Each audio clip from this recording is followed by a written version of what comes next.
Bismillahirrahmanirrahim. Assalamualaikum warahmatullahi wabarakatuh.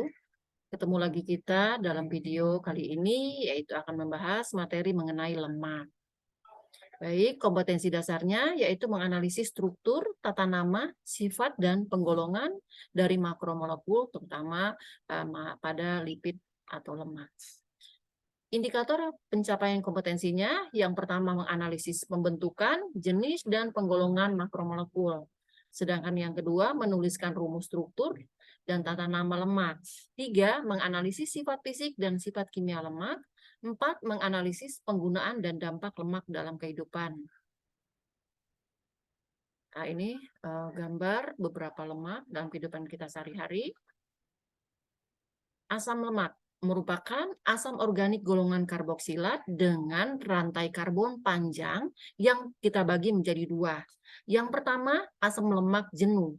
Merupakan asam lemak yang mengandung ikatan tunggal pada rantai karbonnya, mempunyai rantai zigzag yang dapat cocok satu sama lain, sehingga gaya tarik van der Waals tinggi dan biasanya berwujud padat. Asam ini katanya kurang baik untuk kesehatan. Berikutnya yang kedua yaitu asam lemak tidak jenuh, yaitu yang mengandung ikatan rangkap dua pada rantai karbonnya, yaitu asam lemak dengan lebih dari satu ikatan atau dua yang tidak lazim, terutama terdapat pada minyak nabati.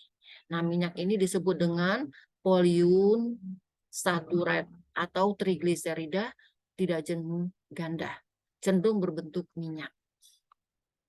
Nah, sifat dari asam lemak bergantung pada panjang rantai karbon dan banyaknya ikatan rangkap pada strukturnya. Semakin panjang rantai karbon, titik didihnya akan semakin tinggi. Titik didih asam lemak jenuh lebih tinggi daripada asam lemak tak jenuh.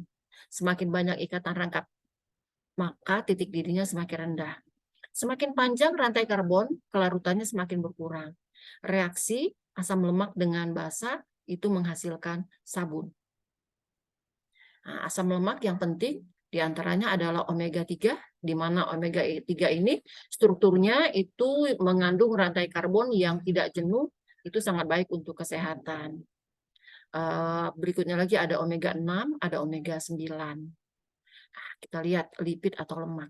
Itu berasal dari bahasa Yunani yaitu lipos yang berarti lemak. Merupakan substansi biologis yang tidak larut dalam air, tetapi dia akan larut di dalam pelarut organik nonpolar, misalnya dalam pelarut kloroform, benzen, atau pelarut hidrokarbon lainnya. Karena lemak dan minyak ini dapat larut dalam pelarut lemak dan minyak itu karena mempunyai polaritas yang sama dengan pelarut tersebut.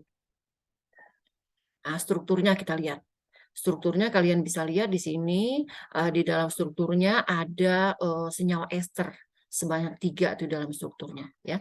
Maka di sini dikatakan bahwa struktur lipid pada umumnya berupa senyawa ester trigliserida yang berbentuk dari 3 asam lemak dengan gliserol, ya, yaitu senyawa alkohol yang memiliki 3 gugus hidroksil.